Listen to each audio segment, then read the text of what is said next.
Chapter 11. The doctrine of Christ establishes a kingdom of God on earth. To think that it is difficult to fulfill his doctrine is an error. It is not difficult. Indeed, he who has once clearly understood it cannot do otherwise than fulfill it. And the fulfilling of Christ's doctrine does not involve us in suffering. It really saves us from 9/10 of the suffering that we must bear for the world's sake. And when I have understood this, I ask myself why I had never followed Christ's doctrine, which leads to salvation and happiness, but had followed a contrary teaching that had brought me nothing but suffering. There could be but one answer to the question. The truth had been hidden from me. When Christ's doctrine first grew clear to me, I did not think my having understood it would lend me to renounce the teaching of the Church. It seemed to me only that the Church had not arrived at the conclusion that the doctrine of Christ leads to. But I did not think that the new light, which was revealed to me and the conclusion I drew from it, would separate me entirely from the Church. Not once did I try during my researches to discover any error in the teaching of the Church. I intentionally closed my eyes to the views that seemed strange and ambiguous to me, as long as they did not absolutely contradict what I considered to be the basis of the Christian doctrine. But the further I advanced in the study of the gospel and the clearer the purpose of Christ's doctrine grew, the more inevitable it became for me to choose between the doctrine of Christ, which was rational, clear, and in harmony with my conscience, and a teaching that was in direct opposition to it, and that gave me nothing but the conscience of my own peril and that of others. I could not help throwing each of the churches these aside, one after the other. I did it most unwillingly, often struggling with my feeling, longing to soften the discordance between my reason and the teaching of the Church. But when I had ended my work, I saw that however hard I might try to keep from something, at least, of church teaching, nothing really was left for me. As I was drawing closer to the end of my work, it happened that my son, a boy, told me that two of our servants, perfectly uneducated men, who hardly knew how to read, had been disputing about a passage in some book in which it was affirmed that it is no sin to kill criminals or to kill men in war. I could not believe such a statement could have been published and asked to see the book. It was an exposition of the Book of Prayer, 3rd edition, Moscow, 1879. I read page 163. Question: What is the sixth commandment? Answer: You shall not kill. Question: What does God forbid by this commandment? Answer: He forbids our killing, that is, depriving a man of life. Question: Is it a sin to punish a criminal by death, according to the law, or to kill our enemies in war? Answer: It is no sin to do so. A criminal is put to death in order to put a stop to the evil that he does. Enemies are killed in war, in which we fight for our sovereign and our country. These are the only words that explain why this commandment is repealed. I could hardly believe my own eyes. The disputants asked my opinion upon the subject.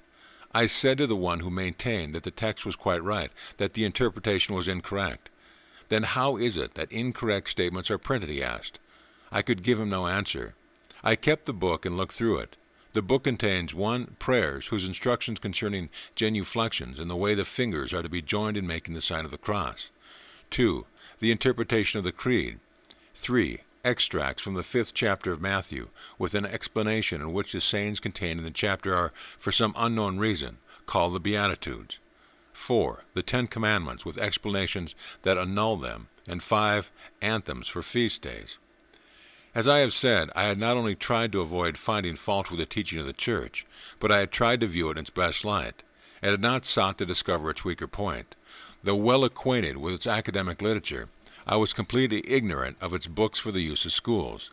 The enormous circulation of a prayer book, which excited doubts in even ignorant men, struck me. I could not believe that a prayer book, the contents of which were quite pagan, was the Church teaching, propagated among the people. In order to see if it were really the case, I bought all the books published by the Synod, or that it allowed to be published, in which there were short explanations of the Church Creed, for the use of children and uneducated people, and I read them. The contents were almost new for me. At the time when I learned the Bible history and the Catechism, these books did not exist.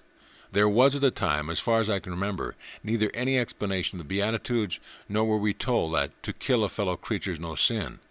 There is not to be found in any old Russian catechism of Platon, neither is it to be found in a catechism of Peter Mogula or of Balikov. It was an innovation made by Filaire, who likewise wrote a catechism for the military classes. The exposition of the Book of Prayer was taken from that very catechism. The book that serves as a basis is a complete Christian catechism for the use of all Orthodox Christians, published by order of His Imperial Majesty. The book is divided into 3 parts: 1, faith, hope, and love. The first part contains an analysis of the Nicene Creed. The second, an analysis of the Lord's Prayer and of the 8 verses of the 5th chapter of Matthew, which form the introduction to the Sermon on the Mount, and which are, for some unknown reason, termed Beatitudes. Both of these sections treat the dogmas of the Church, prayers, and sacraments.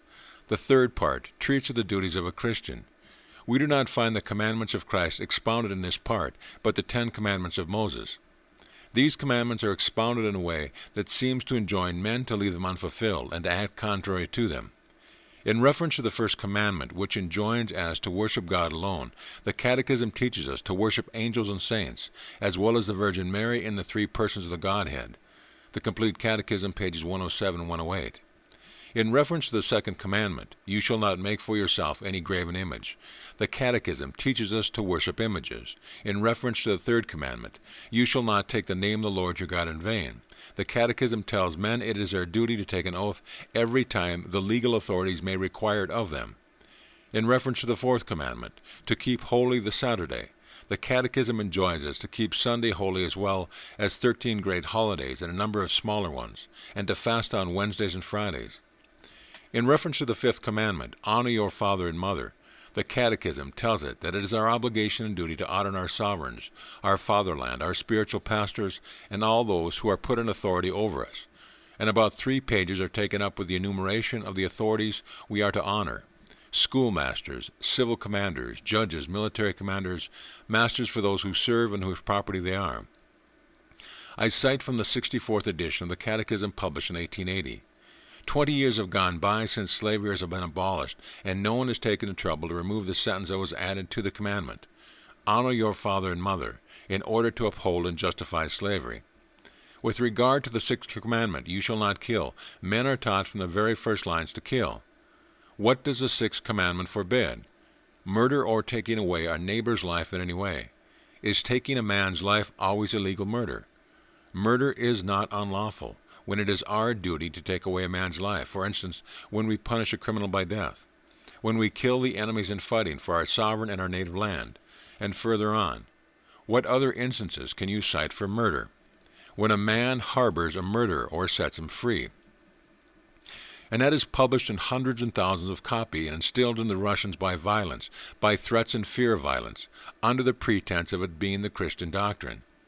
This is taught to the whole Russian nation. This is taught to innocent children, in speaking of whom Christ said, "Allow little children to come to me, for theirs is the kingdom of God." To children, whom we must be like in order to enter the kingdom of God, like them and knowing nothing of all of this, to children, in speaking of whom Christ said, "Woe to him who tempts one of these little ones." And these children are made to learn this. They are told that it is the sacred law of God. Such things are not proclamations secretly propagated under fear of being sent to hard work in the mines, but they are proclamations, acting contrary to which leads men to hard work in the mines. While I write, a chill creeps over me at my daring to say that I must say, that we have no right to annihilate the commandments of God, which are written in all his laws and in all our hearts, by adding such words as duty or our sovereign, our fatherland, etc., which explain nothing. Yes, what Christ warned us against has come to pass, for he said in Luke 11:33-36 and Matthew 6:23, "Take heed that the light that is in you is not darkened. If the light that is in you is darkness, how great is that darkness?" The light that is in us has indeed become darkness, and the darkness is an awful one. Christ said, "Woe to you, scribes and Pharisees, for you shut up the kingdom of God against men. For you neither go in yourselves, nor do you allow others to go in. Woe to you, scribes and Pharisees, hypocrites, for you devour widows' houses, and for a pretense make long prayers, therefore you are still more guilty.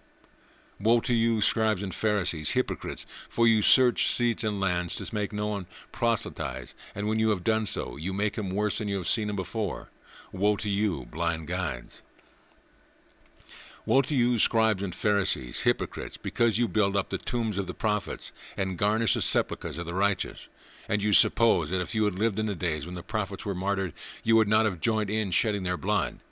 Then you are witness again yourselves, that you have no better than those who kill the prophets.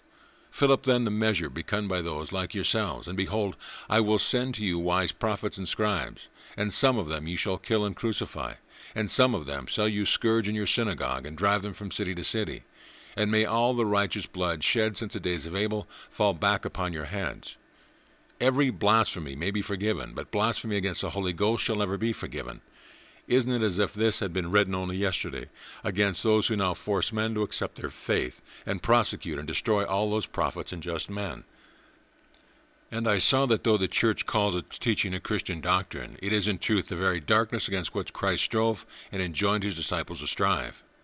The doctrine of Christ has two parts. First, it bears upon the life of each individual and upon our social lives, or it has an ethical mission.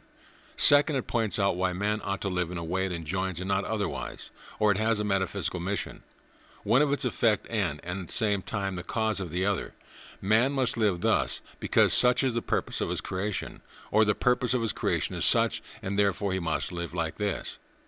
These two sides of every doctrine are to be found in all the religions of the world. Such is the religion of Brahma, Confucius, Buddha, and Moses, and such is the religion of Christ. It teaches us how we are to live and explains why we are to live thus. But what befell all these other doctrines has befallen the doctrine of Christ also. Men have turned aside from it, and there are many who try to justify their having done so. Sitting down in Moses' seat, they explain the metaphysical part of the doctrine in a way that makes the ethical requirements of the doctrine no longer obligatory, and they replace them by outward worship, rites, and ceremonies. The same occurs in all religion, but it appears to me that never has the evil influence been so striking as in Christianity. It acted with peculiar force, because the doctrine of Christ is the most sublime of all doctrines. It is the most sublime just because the metaphysical and ethical parts of the doctrine are so indissolubly bound together, and so bear upon each other that it is impossible to separate one from the other without depriving the whole doctrine of its true sense. The doctrine of Christ is ultra-Protestantism, for it rejects not only all the ritualistic observances of Judaism, but also every outward form of worship. This rupture in Christianity could have no other effect than to completely pervert the doctrine and deprive it of all sense, and it did so.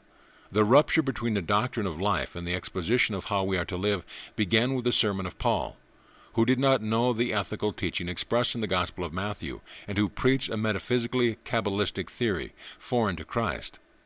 The rupture was definitely accomplished in the time of Constantine, when it was found possible to array the whole pagan course of life in Christian clothing, without any change, and then call it Christianity.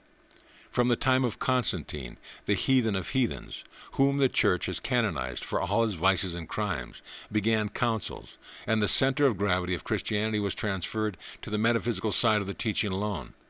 And this metaphysical teaching, with the rites that form part of it, losing more and more of its fundamental sense, reached its present point. It has become a teaching that explains the mysteries of life in heaven and gives the most complicated rites for divine worship, but at the same time gives no religious teaching at all concerning life on earth. All religious creeds except that of the Christian Church enjoin, besides the observance of certain rites, good deeds and forbearance from evil ones. Judaism requires circumcision, the keeping of the Sabbath, the bestowing of alms, the keeping of the year of Jubilee, and many other things. Islam requires circumcision, daily prayers 5 times a day, the 10th part of a man's riches to be given to the poor, the adoration of the tomb of the prophets, and so on. We find the same in all other religions. Be the duties good or bad, they are deeds. Pseudo-Christianity alone exacts nothing of its followers. There is nothing that is obligatory to a Christian, if we exclude fast days and prayers, which the Church itself does not consider as obligatory. There is nothing that he must refrain from. All that is necessary for a pseudo-Christian is never to neglect the sacraments. But the believer does not administer the sacraments to himself. Others administer them to him. No obligation lies on the pseudo-Christian. The Church does all that is necessary for him. He is baptized and anointed. The sacraments of Holy Communion and extreme unction are administered to him. His confession is taken for granted if he is unable to make it orally. Prayers are said for him and he is saved. From the time of Constantine, the Church never required any deeds of its members. It never even enjoined a man to refrain from anything. The Christian Church acknowledged and consecrated all that had existed in the pagan world. It acknowledged and consecrated divorce, slavery, courts of law, and all the powers that existed before, such as war and persecution, and only required evil to be renounced in word at baptism. The Church acknowledged the doctrine of Christ in word, but denied it in deed. Instead of pointing out the world what life ought to be, the Church expounded the metaphysical part of the Christian doctrine in a way that required no duties, and did not hinder people from living on as they had lived before. The Church, having once given way to the world, followed it ever after. The world organized its existence in direct opposition to the doctrine of Christ, and the Church invented metaphors, according to which it appeared that men, who really lived contrary to the law of Christ, lived in accordance with it. And the world began to lead a life that rapidly grew worse than that of the pagans, and the Church began to justify this way of living and to affirm it, that it was strictly in accordance with the doctrine of Christ. But a time came when the light of true doctrine, which lies in the gospel, penetrated among the people in spite of the Church, which had tried to conceal the doctrine by forbidding the translation of the Bible. The time came when this light penetrated among the people through so-called sectarians, and even through freethinkers. And then the falsity of the Church teaching grew evident to all, and men began to change their former lives and live up to that doctrine of Christ that had reached them independently of the Church. Thus men annihilated slavery, which had been justified by the Church, annihilated religious executions, which had been sanctified by the Church, annihilated the power of sovereigns and popes, which had been consecrated by the Church, and now the turn of property and kingdom has come. The Church never rose in defense of anything and cannot do so, because the annihilation of these false principles of life is based on the Christian doctrine that the Church has preached and still preaches. The doctrine of life has emancipated itself from the Church and has established itself independently of it. The Church retains the right to interpret Christ's doctrine, but what interpretation can it give? The metaphysical explanation of the doctrine has weight only when it explains what life is or ought to be. But no such teaching is left to the Church. It could only speak of the life that it had organized of old, which is now no more. If any of our old interpretations remain, as for instance when the Catechism tells us that we must kill when it is our duty to do so, nobody believes them, and nothing is left to the Church but its temples, images, brocades, and words. The Church has carried the light of the Christian doctrine of life through 18 centuries, and while tried to conceal in its raiment, it has been burnt itself in a light. The world, with its social adjustments consecrated by the Church, has now thrown the Church aside in the name of the same Christian truth that the Church unwillingly carried along with it, and the world now lives without it. The Church is done with, and it is impossible to conceal the fact. All those who really live, and do not really vegetate in our European world, have left the Church. All churches, whether Catholic, Orthodox, or Protestant, are like sentimental keeping guard over a captive, while the captive has escaped and even walks around among the sentinels. All that now forms true life in the world, socialism, communism, theories of political economy, utilitarianism, liberty, and equality, all the moral opinions of men, all that governs the world and that the Church considers to be inimical to it, is a part of the very doctrine the same Church unwittingly brought in together with the doctrine of Christ that it tried to conceal. The life of the world in our time follows its own course, independently of the teaching of the Church. That teaching has remained so far behind that men of the world hearken no more to the voice of the teacher, and indeed there is nothing worth listening to, because the Church only gives explanations that the world has already grown tired of, explanations of an organization that is rapidly decaying. Certain men set out in a boat while a man at the helm steered.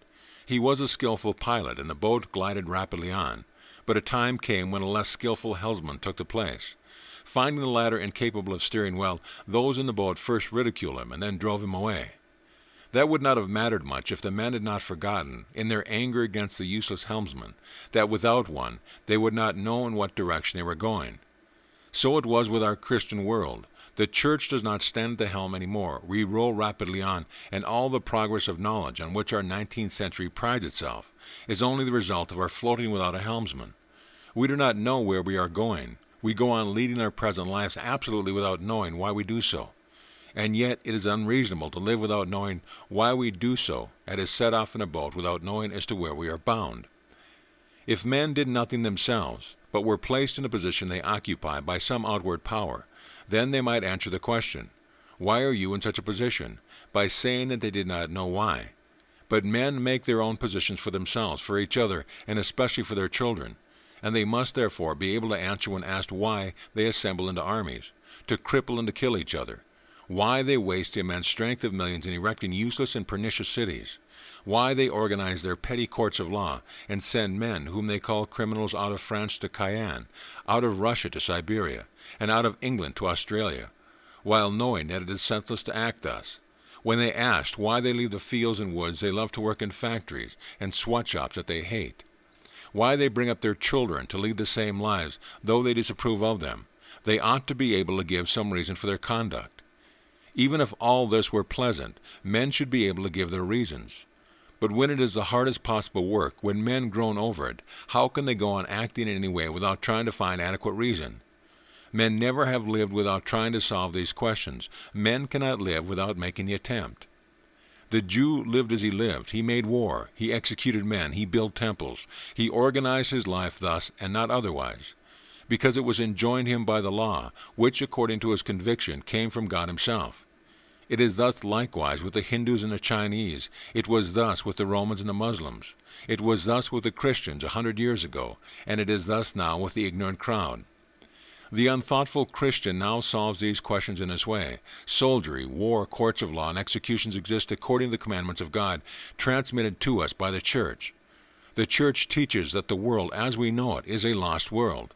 All the evil it fills it exists only by the will of God as a punishment for the sins of men, and therefore we must submit to it. We can only save our souls by faith, by the sacrament, by prayer, and by the submission to the will of God. The Church teaches us that each must submit to the sovereign, who is the anointed of God, and to those who are in authority over us, that each must defend his own property by violence, make war, and execute or be executed according to the will of the authorities placed over him by God. It does not matter if this explanation, good or bad, it formally explained all the various phases of life to the believing Christian, and man did not renounce his own reason while living according to the law that he acknowledged as divine. But now the time has come when only the most ignorant believe in this, and even their number decreases with every day and every hour of the day. There is no possibility of stopping this progression. All eagerly follow those who are in front, and all will soon reach the point where the foremost now stand. But the foremost are standing upon the brink of an abyss. The position of the foremost is an awful one. They point out the path to those who are to follow them, and are themselves completely ignorant, both of what they are doing and of the things that impel them to act as they do. There is not one man among them who could not now answer the direct question, why do you lead the life that you lead? Why do you do what you do? I have answered such questions to hundreds of men, and never received a direct reply. Instead of a plain answer to the question, I've always received an answer to some question that I had not asked.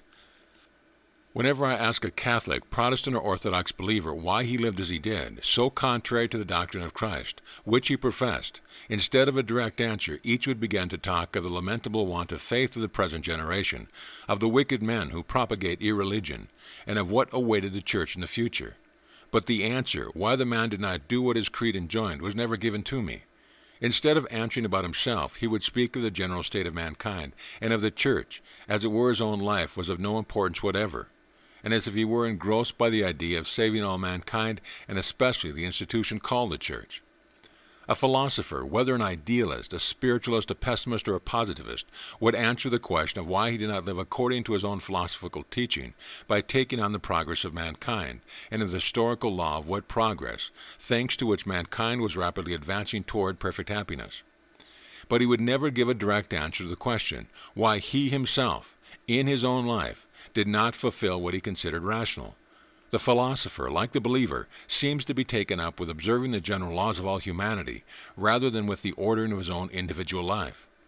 If you ask an average man, a representative of the great majority of the civilized men who are half believers, half unbelievers, and who are all, without a single exception, dissatisfied with their own lives and with their own social adjustment, and who always foresee approaching ruin, such as an average man, and be asked why he leads a life that he himself finds fault with, and why he does nothing to improve it, never gives you a direct answer and never speaks of himself, but turns the conversation to some general question about justice, trade, the state, or civilization. If he is a policeman or an attorney, he will say, "And how are things to go on if, in order to better my own life, I take no part in the affairs of the country? How will trade progress?" If he is a merchant, he will say, "What progress will civilization make if I do not cooperate in its advancement?" Each speaks as if the problem of his life did not lie in attaining the happiness toward which he strives, but in serving the state, commerce, or civilization. The average man answers exactly as the believer and philosopher do. He answers a personal question by a general one, and the reason why the believer, the philosopher, and the average man retort by a general question is that not one of them has any true notion of life, and each of them really feels ashamed of his ignorance. It is only in our Christian world that instead of the doctrine of life, the explanation of what our life ought to be, which is religion, there is only the explanation of why life must be such as it was of old, and the name of religion is given to a teaching that nobody needs.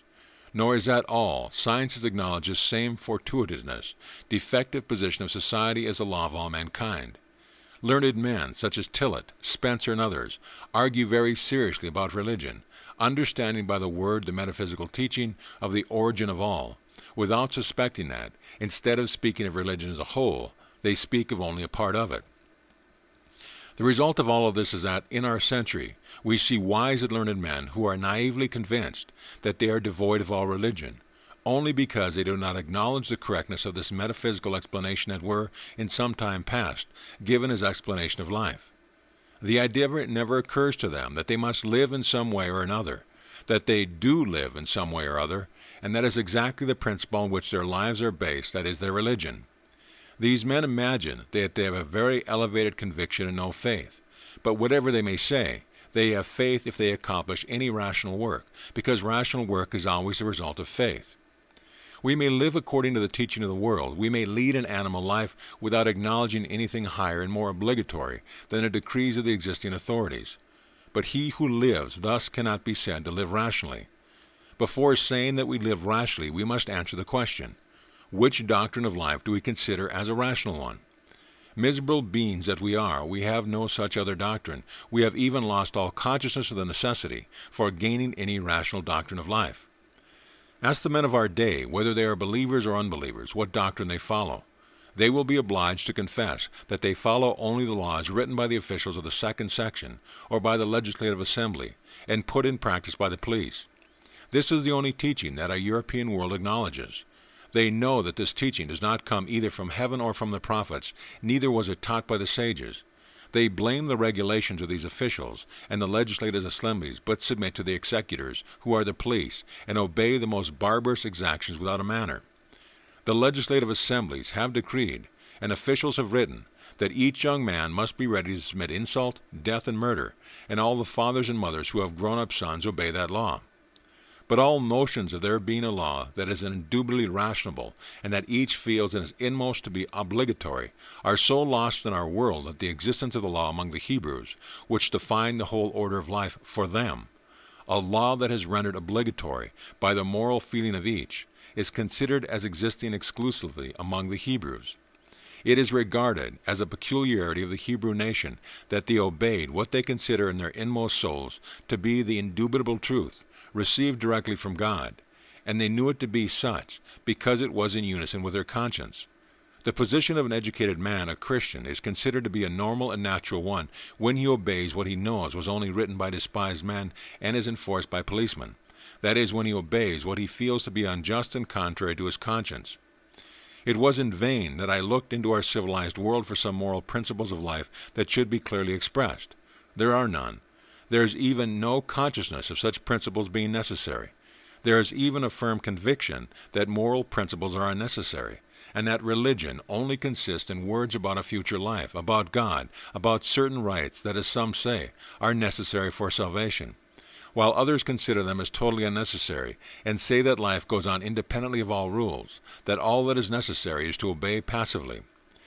The main points of faith are the doctrine of life and the explanation of what life is and ought to be. Of these, the first is considered as unimportant, as having nothing to do with faith, while the second is only an explanation of the life that was, in some past time, together with some conjectures about the historical progress of life, and this is considered as the most important and serious point. In all that really enters into the life of man, for instance, how he is to live, is he to commit murder or not? Is he to condemn his fellow creatures or not? In what way is he to bring up his children?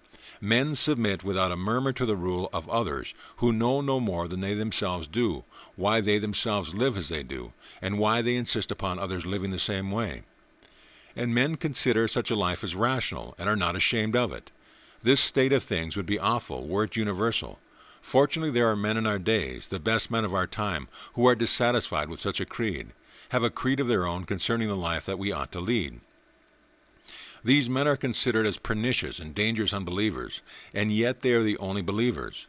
They are believers in the doctrine of Christ, or at least in part of it.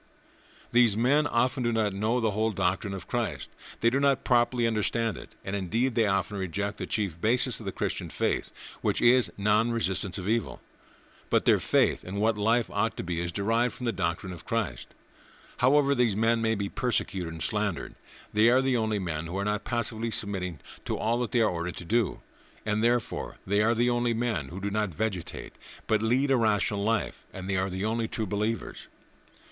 The link between the world and the church grew weaker and weaker according as its teaching flowed more and more into the world.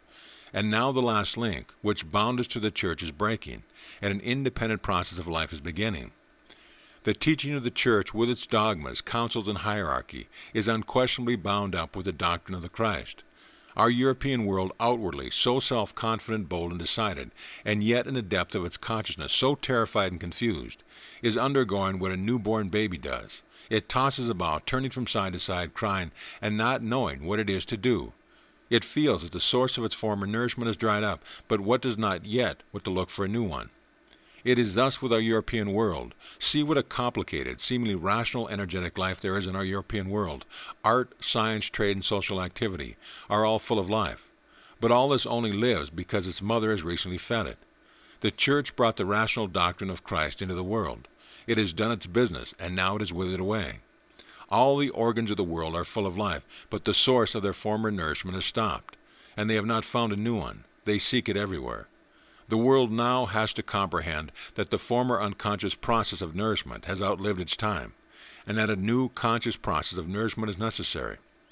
This new process consisted of admitting these truths of the Christian doctrine that had formerly flowed into the world through the medium of the church, and that they are the sources of life. Men must again lift up that light that was hidden from them, and they must place it high before themselves and others, and consciously live in that light. The doctrine of Christ was a religion that defines life and gives an explanation of human life, stands now as it did 1800 years ago before the world. But before, the world had the interpretation of the church, which, while hiding the doctrine from their eyes, seemed to suffice for its life. But now the time has come when the church has served its time, and the world has no one to explain to it the problem of its new life, the feeling its helplessness, must accept the doctrine of Christ. Christ teaches us, first of all, to believe in the light while the light is in us. Christ teaches men to place this light of reason above all else, to live up to it, and not to do what they themselves acknowledge to be irrational.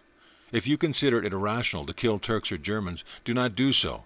If you consider it irrational to force poor creatures to work hard in order that you may wear fine hats or have fine drawing rooms, do not do so. If you find it an irrational proceeding to shut up those who have been depraved of idleness in a prison, in this way to condemn them to the worst possible company and to complete idleness, then do not do so. If you think it irrational to live in an infected town where you can live in a fresh field, do not do so. If you consider it irrational to make your children study the dead languages more than they do anything else, then do not do so. The doctrine of Christ is light. The light shines. It is impossible not to accept the light when it shines. It is impossible to struggle against it. It is impossible to refuse to accept it. It is impossible to refuse the doctrine of Christ because it encompasses all the errors in which men live, and like the ether, which those who study the philosophy of nature speak of, it penetrates all. The doctrine of Christ is essential for each, whatever position he may be in. Christ's doctrine must be accepted by men, not because it is impossible to deny the metaphysical explanation of life that it gives. We may deny all we choose, but because it alone gives us rules of life, without which mankind cannot live, if at least they wish to live as rational beings. The power of Christ's doctrine does not lie in the explanation it gives of the sense of life, but in the doctrine of life that flows out of it. The metaphysical teaching of Christ is not new. It is a teaching that is written in the hearts of men, and that all the truly wise men of the world preach. But the power of Christ's doctrine lies in the practical application of this metaphysical teaching to life. The metaphysical foundation of the teaching of the ancient Hebrews and of that of Christ is the same: love to God and love to our neighbor. But the application of this doctrine to life, according to Moses and according to the law of Christ, is very different. According to the law of Moses, it was necessary to fulfill 613 commandments, including some most senseless and cruel ones, all based upon the authority of the Scripture. According to the law of Christ, the teaching that flows out of the same metaphysical basis is expressed in 5 rational commandments, which carry their own meaning and their own justification along with them, and which embrace the life of all mankind. The doctrine of Christ would not be rejected either by Jews, Buddhists, Muslims, or others, even if they doubted the truth of their own creed. Still less can be rejected by our own Christian world, which is no other moral law. The doctrine of Christ does not disagree with men in respect to their views of life, but including it, gives them what is wanting in it, what is indispensable. It points out to them a path that is not a new one, but one familiar to them from their childhood. You are a believer, whatever creed you may profess. You believe in the creation of the world, in the Trinity, in the fall and the redemption of man, in the sacraments, in the efficacy of prayer, or in the church. Christ's doctrine does not tell you that your creed is wrong. It only gives it what is wanting. While you keep to your present creed, you feel that the life of the world and your own life are full of evil, and you see no way of escaping that evil. The doctrine of Christ, obligatory to you, being the teaching of your God, gives you simple rules that will deliver you and others from that evil. Believe in resurrection from the dead. Believe in paradise, in hell, in the Pope, in the church. Pray as your creed enjoins you to do. Keep the fast, sing psalms, and all this does not prevent you from fulfilling what Christ tells you to do in order to attain true happiness, namely, avoid anger, do not commit adultery, do not swear, do not defend yourself by violence, and never make war. It may perhaps happen that you will not always fulfill all of this. You will yield to temptation and transgress one of these laws, just as you violate the rules of the civil law or the laws of a good breeding. You will, perhaps in a moment of impulse, swerve from the rules laid down by Christ. But in your calmer moments, do not act as you do now. Do not organize your life in a way that renders it difficult to avoid anger and adultery, to abstain from swearing and using violence or making war, but organize it in a way that should all make things difficult to do. You must admit the duty of acting thus, for these are the commandments of God. You are perhaps an unbeliever or a philosopher. You say that all goes on in the world according to the law that you have discovered. The doctrine of Christ fully acknowledges the law that you have discovered, but independent of this law, which will bring good to mankind after thousands of years, is your own individual life. Now you have no rules at all for your own individual life except those written by men whom you despise and enforce by the police. The doctrine of Christ gives you rules that decidedly agree with your law, for your law of altruism is nothing but a bad periphrasis for the doctrine of Christ. Or you are neither a believer nor an unbeliever. You have no time to seek the purpose of life, and you have no definite creed. It is enough for you that you act as all others do. The Christ doctrine says in effect to you. You are unable to verify the truth of the doctrine that is preached to you. You find it easier to follow the example of those around you. But however humble you may be in mind, you have to judge in your heart who sometimes makes you feel that you have acted rightly and at other times shows that you are wrong. However modest your lot may be, you cannot help someone asking yourself, ought I to act as all around me do, or according to my own feeling? And no sooner does the question arise in your mind than the precepts of Christ are found to answer both your reason and your conscience. If you are more a believer than an unbeliever, you act accordingly to the will of God by following the precepts of Christ. If you are more a free thinker than a believer, by obeying God's precepts, you follow the most rational laws that ever existed in the world, as you will ever see yourself, because the precepts of Christ bear their own justification in themselves. Christ says, John 12:31, "Now is the judgment of this world. Now shall the prince of this world be cast out." He says likewise, John 16:33, "These things I have spoken to you, that in me you might have peace. In the world you shall have tribulation, but be of good cheer, I have overcome the world." And it is in this way that the world, or the evil that is in this world, is overcome. If a world of evil still exists, it exists only as something that is dead. It lives only by inertia. There is no force of life in it. It does not exist for him who believes in the commandments of Christ. It is conquered by the rational consciousness of the Son of Man. For whatever is born of God overcomes the world. The victory that overcomes the world is your faith. 1 John 5:4. The faith that overcomes the world is faith in the teaching of Christ. End of chapter.